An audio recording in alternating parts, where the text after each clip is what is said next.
বুদ্ধির জন্য গর্ববোধ করছিল। ও আবারও ওই চাষির জমিতে যায়। ওখানে ও একটা পুতুল দেখতে পেল। চাষিটা কি মনে করেছে যে আমি এই পুতুলটা দেখে ভয় পেয়ে যাব? হরিণ পুতুলটাকে লাথি মারলো আর ওর পা আঠার জন্য আটকে গেল। আরে আমার পা তো আটকে গেল। ওহ, ছাড় ছাড়, ওহ, ছাড়। ও অন্য পাটা দিয়ে ওটাকে ছাড়ানোর চেষ্টা করলো, কিন্তু ওই পাটাও পুতুলে আটকে গেল। কিছুক্ষণ পরে চাষিও এসে পড়ল।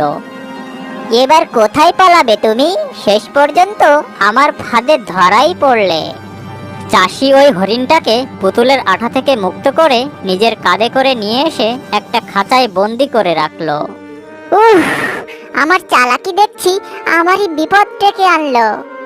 হরিণের মন খারাপ হয়ে গেল। কিছুক্ষণ পর ওখানে চাষির কুকুরটা এলো।